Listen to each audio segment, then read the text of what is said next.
Olá, boa tarde. Hoje é um daqueles dias que a vida te dá um limão e você tem que fazer uma limonada bem gostosa daquilo. É, eu tinha preparado a aula com uma parafernália para a gente usar no Teams hoje sobre poder judiciário, mas infelizmente há uma inconsistência hoje, não só muita gente está atribuindo à internet, mas é uma inconsistência mesmo, assim, de internet, de Teams, e não tá dando para falar. A voz está ficando cortada, metálica, o vídeo está ficando cortado, tá tudo muito difícil. Então eu propus aos alunos gravar a aula e aí eu vou postar tanto no Instagram quanto no YouTube. E naquele formato que a gente já conhece, aulas muito curtinhas. Então são várias aulas, né? Porque tem que ter no máximo 10 minutos. E aí eu vou colocando sobre o Poder Judiciário, tá? Então é sobre isso que a gente vai conversar hoje. Espero que seja uma conversa bem legal, porque eu acho que é um tema extremamente provocativo. Sempre quando eu falo em Poder Judiciário, eu falo que é um capítulo da Constituição, trazido ali a partir do artigo 92. Muito fácil. Organiza o judiciário, traz ali as garantias e os princípios depois que são regulamentados na lei da magistratura, os impedimentos, garantias, regras de promoção, um conteúdo que muitos constitucionalistas criticam, que nem deveria estar na Constituição, que realmente deveria estar só mesmo na lei. Então a gente tem essas dificuldades, assim. E aí depois a gente começa, a partir do artigo 102, trazer como que o judiciário está organizado e as competências. E aí eu desafio, principalmente para aqueles que estão fazendo, que se preparam para concurso público, porque você tem que se decorar a competência, né? O que vai para o STF, o que vai para o STJ, Justiça Estadual, Justiça Federal, Justiça Trabalhista, primeiro, segundo grau. Então todas essas questões que vocês já viram também em TGP, em processo civil, em processo penal, a gente acaba repetindo. Com os meus e minhas alunas, o que eu faço? Eu trabalho esse conteúdo com exercícios. Acho que é o melhor jeito e daquele jeito que a gente já está se acostumando, mesmo aqui nesse formato digital, a fazer juntos em sala de aula, o que rende muito, dá muita risada, muito aprendizado, é uma metodologia ativa que funciona muito bem, então a gente vai trabalhar essa parte com exercícios. Mas sempre que eu falo em judiciário, eu fico pensando para que serve o judiciário? O que é essa atribuição estatal? Porque a gente tem um Estado executivo que é muito claro e a gente já estudou, em que administra os interesses, em que tem que administrar e gerenciar o bem coletivo, o bem geral, o interesse coletivo, as demandas e as políticas públicas que precisam ser implementadas, realizadas. Isso é uma atribuição do Poder Executivo. Quem vai estar dando autorização por meio da lei, né? Porque vivemos num Estado democrático de direito, ainda bem, e temos que lutar contra qualquer outra possibilidade, tá? Qualquer outra possibilidade que fuja de um Estado democrático de direito não é bem-vinda. Abre os olhinhos, abram a mentezinha de vocês. Democracia é um bem precioso que nós não podemos abrir mão. Ok?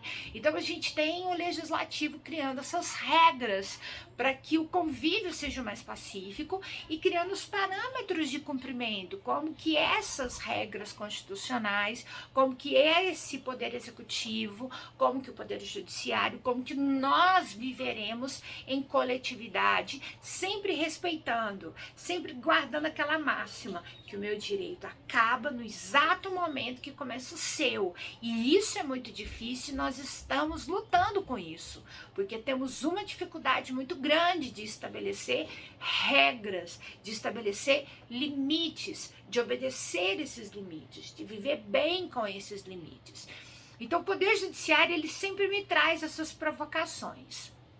E aí eu vou provocar vocês hoje muito. Todos os nossos pequenos vídeos serão vídeos provocativos sobre o Poder Judiciário. Selecionei muita coisa interessante aqui para conversar com vocês. Em primeiro lugar, o artigo 2º da Constituição. O artigo 2º da Constituição, ele definiu quais são os 3 poderes ou as 3 funções estatais e como que se daria tanto a separação, trazendo ali a teoria de Montesquieu, quanto o mecanismo de freios e contrapesos. E aí diz lá literalmente o texto constitucional no seu artigo 2º. São poderes da União, grifem isso, independentes e harmônicos entre si, o legislativo, o executivo e o judiciário. Quando se fala em independência, está garantindo ali o que Montesquieu dizia, olha, cada atribuição estatal, ela tem a sua competência, tem o seu campo de ação, mas essa competência, ela não pode ser maior do que a outra, porque senão não correríamos o risco de ter vários estados dentro de um só, o estado executivo, o estado legislativo e o estado judiciário, e a gente já viveu essa experiência no mundo e no Brasil, quando se tem ditadura, em que uma dessas funções se sobrepõe a todas as outras funções. E não adianta a gente discutir, porque isso é história.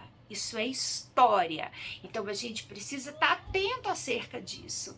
E aí, quando toca no judiciário, a gente percebe que o judiciário ficou mais pequeno, ficou mais retraído nessas suas competências, porque o artigo 92, ao contrário dos artigos que definem quais as atribuições do legislativo e do executivo, o artigo ele traz só a organização, o que compõe o poder judiciário, mas ele não diz qual é a função.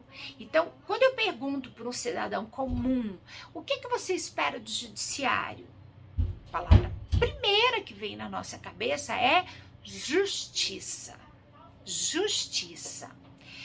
E aí, cai naquele conceito que todo mundo sabe de cor. Todo mundo que fez direito, todo mundo decora esse conceito, que é o conceito de jurisdição. O que é jurisdição? Dizer o direito no caso concreto. É tão simples, mas não é. Não é, porque a gente não sabe de que direito a gente está falando. E isso define como vai ser realizada a justiça de um país. Não adianta nós negarmos o valor da filosofia, da sociologia, da antropologia, da história. Profissional do direito que não pensa historicamente, que não pensa filosoficamente, sociologicamente, me perdoem, mas não é um profissional do direito, é um operador mecânico, técnico que não pensa. Porque o direito é um campo científico riquíssimo, com inúmeras possibilidades da gente discutir, pensar, construir e desconstruir. Não só a estrutura que está posta, que pode ser modernizada, mas nós mesmos com os nossos valores pessoais e nós como profissionais do direito. Eu sempre digo isso para as minhas e meus, que nem tudo a gente precisa concordar, mas a gente precisa respeitar. Só que muitas vezes nós temos que superar paradigmas e preconceitos que estão imbuídos em nós, que vem muito forte, que bate muito forte em nós. E nós não compreendemos o porquê. Nós não compreendemos. Nós ficamos perdidos sem entender por que a gente está tendo que discutir coisas que já deveriam ser regulamentadas no século XX.